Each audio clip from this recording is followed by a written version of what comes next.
सती पार्वती और उमा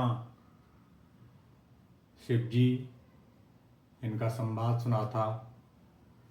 चूँकि यह राम कथा के एपिसोड हैं, उनका प्रसंग सती पार्वती जी का इस कथा में अवश्य आता है, इसलिए संक्षेप में उसका वर्णन किया था। अब हम राम कथा के लिए लौटते हैं। श्री राम अयोध्या में महाराज दशरथ के राजमहल में महारानी कौशल्या की कोख से जन्म ले चुके हैं। राम सहित चारों राजकुमारों का नामकरण संस्कार होता है।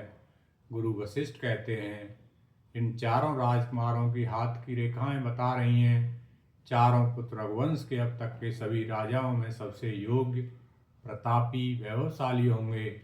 जहाँ तक पृथ्वी है वहाँ तक इनके राज्य की सीमाएं होंगी। राम, लक्ष्मण तथा भरत शत्रुघ्न की जोड़ी युगों युगों तक याद की जाएगी।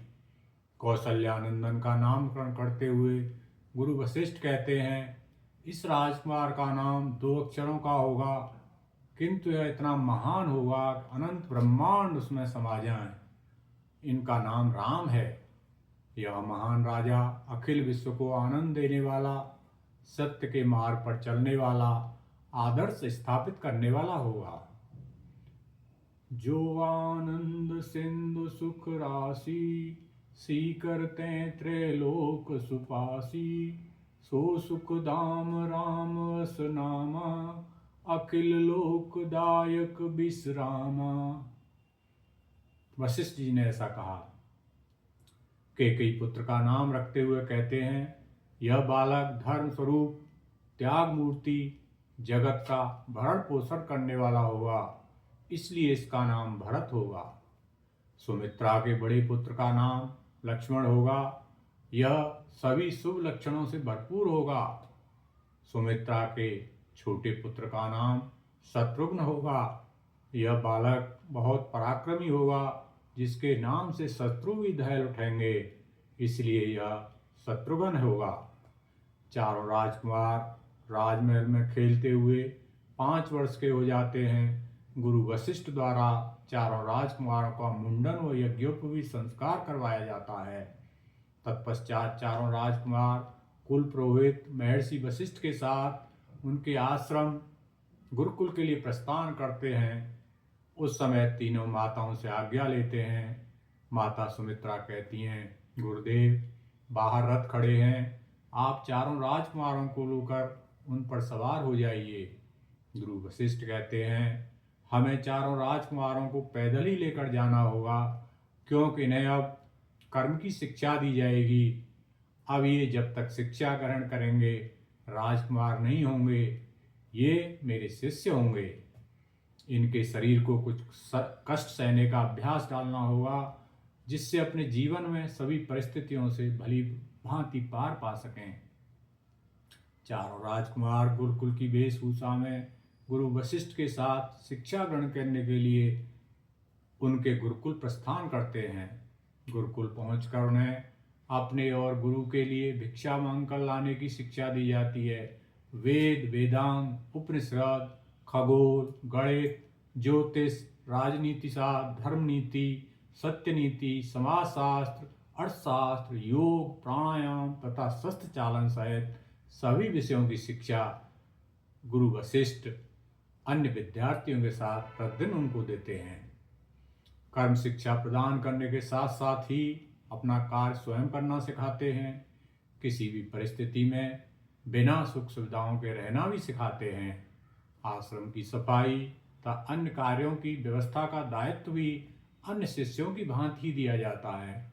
गुरु वशिष्ठ कहते हैं, योग शिक्षा से शरीर स्वस्थ, सुंदर और शक्तिशाली बनता है, इसलिए योग करना परम आवश्यक है। शरीर में आध्यात्म जगाने के लिए 7 चक्रों की कुंडली जगाने की शिक्षा भी गुरु वशिष्ठ अपने शिष्यों को देते हैं। माँ अरुंधति संगीत की शिक्षा देते हुए बहुत ही उत्तम तरीके से राम को मधुर वीणा बजाना सिखाती हैं। माता अरुंधति गुरु वशिष्ठ की पत्नी हैं। राम इस प्रकार वीणा बजाते हैं कि उसकी धुन सुनकर शंकर जी स्वयं पार्वती जी के साथ अति प्रसन्न होते हैं। राम शंकर जी की ध्यान आराधना करते हैं। वीणा की धुन पर शिव जी नृत्य करने लगते हैं और ओम नमः शिवाय की सुंदर ध्वनि की मधुरता के साथ संपूर्ण ब्रह्मांड गूंजने लगता है। इस तरह चारों राजकुमारों की शिक्षा दीक्षा गुरु वशिष्ठ के आश्रम में पूर्ण होती है। गुरु वशिष्ठ संदेश भिजवाते हैं, अब चारों राजकुमारों की शिक्षा दीक्षा पूर्ण हो चुकी है, महाराज दशरथ इन्हें अयोध्या बुलवा लीजिए। राजा दशरथ सुमंत को आदेश देते हैं, सुमंत जी आप रथ और राजसी वस्त्र लेकर गुरु वशिष्ठ के आश्रम जाइए और वहां से राजकुमारों को राजमहल लेकर आइए। सुमंत जी आश्रम पहुंचते हैं। आश्रम से राजकुमारों को माता अरुंधति और वशिष्ठ जी विदा करते समय समझाते हैं कि सच्ची विद्या वही है जो मनुष्य को मुक्त कर दे, सा विद्या या विमुक्ते। आश्रम से राजसी वस्त्र पहनकर रथ पर सवार होकर सुमंत जी के साथ चारों राजकुमार अयोध्या के लिए प्रस्थान करते हैं। अयोध्या में आने पर तीनों माताएं राजकुमारों को देखकर अति प्रसन्न होती हैं।